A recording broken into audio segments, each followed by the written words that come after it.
오늘 이슈 완전 정보 김성훈 변호사와 함께 이야기 나눠보겠습니다. 안녕하세요. 안녕하세요. 자, 아까 리포트 보셨겠지만요. 박덕흠 의원 얘기부터 좀 해보겠습니다. 네. 여러 가지 어떤 노출되는 게 이분은 참 어떤 그동안 살아오신 궤적이 참 어떤 편안하게 살아왔다 그럴까요? 네. 뭐 별로 구애를 받지 않으신 것 같습니다. 일단 오늘 어제 제기된 의혹부터 좀 짚어보면요. 전문 건설협회장 재직 시절에 특혜 채용을 맘대로 했다. 뭐 이런 의혹 같은데요. 좀 정리부터 해볼까요? 예. 네.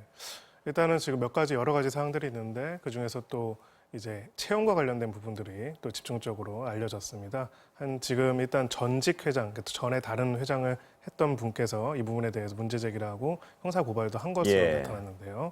25명 정도가 박덕흠 의원과 밀접한 관계가 있는, 그중에서는 박덕흠 의원의 조카도 포함된 인원들이 채용이 된 부분이 있다. 이런 부분에 있어서 분명히 불공정한 절차가 있었다라는 의혹을 제기를 했고요. 예. 두 번째로는 아까 리포트에도 나왔지만은 이제 특별하게 협회의 업무에 관여가 아무런 없고 상관이 없던 오히려 예. 이제 박덕흠 의원과의 사적인 친분 관계가 있어 보이는 분들이 또 이제 채용이 됐다라는 부분들 또한 문제가 제기가 됐습니다. 예. 협회 역시 이제 개인의 어떤 사적인 기관이나 구구가 아니기 때문에 사적인 회사도 마찬가지고요.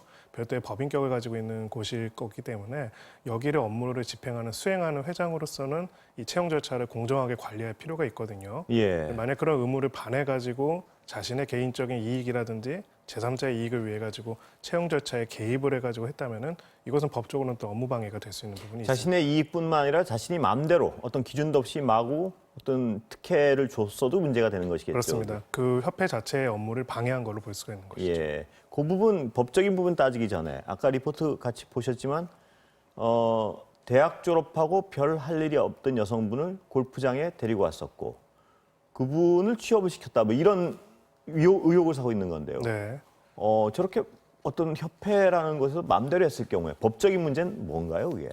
네, 일단은 말씀드린 것처럼 채용 절차 또한 이 회사의 업무 중에 하나입니다. 이 예. 업무를 만약에 여러 가지 절차에 통해 가지고 위력이나 위계로 해서 방해를 했다면은 위계에 의한 업무 방해죄가 될 수가 예. 있고요.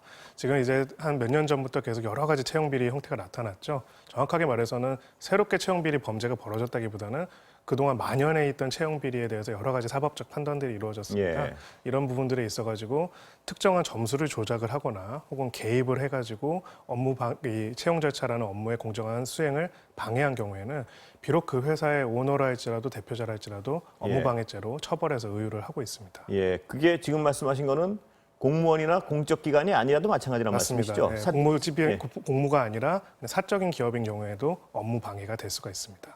그렇다면 자신의 어떤 꼭 이익을 취하기 위한 것도 배경이 될 수 있지만 아까 네. 여쭤봤듯이 자신이 그냥 어떤 기준이 없이 자신이 특혜를 주고 싶은 사람을 마구잡이로 골라내가지고 그 랜덤하게 골라내서 특혜를 줘도 그것도 역시 문제가 되는 거죠. 네, 그렇습니다. 말씀하신 것처럼 특별하게 어떤 경제적인 이익을 취득한 바가 없다라도 예. 자기가 어떤 채용의 공정한 절차에 개입을 해가지고 임의로 행사를 해서 회사의 공정한 채용 업무를 방해했다면 업무 방해가 되고요. 예. 그것이 아니라 만약에 누군가로부터 돈을 받거나 청탁을 받아가지고 돈을 받은 대가로 해서 그런 의무를 이행하지 않고 제대로 된 의무를 이행하지 않고 업무를 방해했다라면은 그것 또한 배임 수재가 될 수도 있습니다. 예. 아까의 경우에 박 의원이 예를 들어 자식을 그 조카를 채용했다면 그건 어디에 해당하는 겁니까?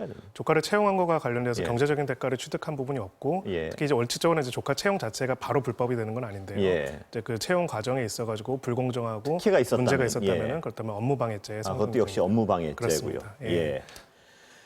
그 박 의원은 해명을 내놓지 않았는데 협회 측은 적법한 절차였다 이렇게 어떤 원론적인 얘기를 반복하고 있는 것 같은데요. 네. 뭐 수사밖에 방법이 없겠죠. 이건 기준을 어떻게 어겼느냐 아니냐. 네, 뭐 과거에도 이제 강원랜드라든지 여러 가지 공기관 또 공공기업이나 회사에서 채용 비리와 관련된 문제들이 발생했죠. 예. 그 당시에도 이제 처음에는 문제 제기가 됐을 때 별다른 문제가 없었다라고 했지만은 이제 채용과 관련된 여러 가지 서류들이나 내용들을 봐가지고 그 내용들을 통해서 봤을 때 만약에 특정 지원자한테 점수를 몰아주거나 뭐 자격 요건이 안 되거나 서류도 제대로 제출하지 않은 특정 지원자를 합격시켜준 부분들이 있다면 업무 방해가 될 겁니다. 그래서 예. 이것 또한 수사가 이제 연관 있는 사람들이 결과적으로 합격한 것뿐만이 아니라 연관 있는 사람들을 채용하는 과정에 있어가지고 구체적인 불공정과 문제가 있는지를 확인하는 단계로 나아갈 것으로 보여집니다. 예. 그러니까 이 특혜를 받았다는 의혹이 있는 분들 때문에 떨어진 사람들이 있는가도 살펴봐야 된다는 그렇습니다. 말씀이시죠? 예. 자, 어제 다른 말씀 여쭤보겠습니다. 전두환 씨요. 네. 검찰 구형의 어떤 그 정도가 어느 정도인가요? 법조계에서 보시기에. 사자 명예훼손이라는 게 이제 법정형은 2년 이하의 징역으로 예. 처벌을 되고 있고요. 하지만 실제 사례에서 이제 실형이 선고가 돼가지고 구속이 된 사례는 근래에 한정돼서 보더라도 이제 조현오 전 경찰청장이 징역 8개월 실형 선고받고 구속된 이후로는 그 이전과 이후로 이제 딱히 없습니다. 그래서 사실 2년 이하의 법정형으로 구형을 2년으로 한 사례는 아직은 없고요.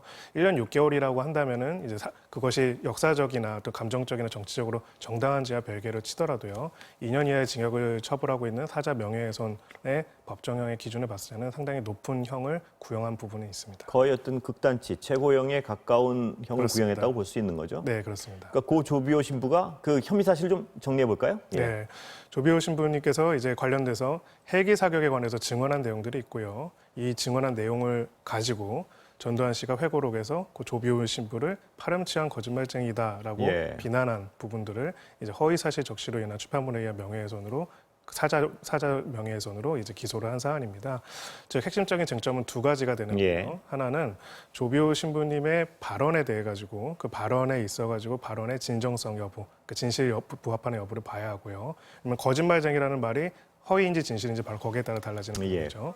두 번째는 이제 이거는 아마 이제 전두환 씨 변호인단에서는 아마 그렇게 생각을 하고 있을 텐데 이 부분에 대해서 객관적 사실이 만약에 A라 할지라도 이 사격이 있다 할지라도 전두환 씨는 모르고 한 것이다. 이런 주장을 아마 2차적으로 할 가능성이 있습니다. 그래서 사법적인 판단도 마찬가지로 헬기 사격이 있었는지와 두 번째로 헬기 사격 여부에 대해서 전두환 씨가 알았는지 여부 이 두 가지로 쟁점이 맞춰질 가능성이 높습니다. 이게 전두환 씨에 대한 사자 명예훼손 재판으로서도 중요한 일이지만요. 네. 그 헬기 사격이 있었냐 없었냐를 우리 법적으로 어떻게 정리하느냐는 측면에서 어제도 말씀하셨지만 굉장히 중요한 사안 중에 재판 중에 하나인데요. 그 헬기 사격 부분에서 어제 공판에서 어땠습니까? 일단은 지금 전두환 씨 쪽 입장에서는 전혀 이제 그런 사실이 없다, 객관적으로 입증되지 않았다라고 주장을 하고 있고요. 검찰 측은 특히 이번에 국가수해에서 관련된 감정 결과상 헬기 사격의 가능성이 상당히 높다라는 부분들을 이 공판 과정에서 이제 일종의 증언을 했습니다. 그런 부분들이 있는 상황이고요. 그래서 결과적으로는 이제 이 부분에 대해 가지고 재판부도 판단을 할 수밖에 없는 그런 상황으로 보여지고요. 지금 뭐 그 일로부터 거의 40년 가까이 이제 그 비극적인 이제 사태로부터 이제 계속 이렇게 일이 이루어졌는데 아직까지도 헬기 사격에 대한 진상 규명이 제대로 안 됐다라는 것도 굉장히 가슴이 아픈 일입니다. 그래서 이 민주화 운동의 정신을 기리고 희생자들을 기리기 위해서라도 이번 재판은 사실 법률가들 관점에서는 뭐 얼마의 형으로 처벌받는 것도 중요하지만 또 이 헬기 사격과 관련된 부분에 대한 진실이 어떻게 규명이 되고 특히나 그것이 어떻게 보면 공개 재판에서 합리적인 증거들에 대해서 어떻게 판단될 것이 굉장히 깊은 관심을 가지고 있는 상황입니다. 법적으로 분명히 어떤 그 역사적 진실을 확인하고 규정해 놓는 것. 그게 굉장히 의미 있는 작업 같습니다. 자, 그렇다면 선고 공판이 어떻게 될지 이게 궁금할 수밖에 없는데요. 일정하고 전망 좀 정리해 주시죠. 네, 이제 결심을 하고 나서 선고기일을 지금 약 한 달 정도 후로 잡았다고 이야기를 합니다. 통상 이제 저희들이 선고기일을 보면은 재판부가 얼마나 고민하고 있고 또 결심이 섰는지를 보게 되는데요.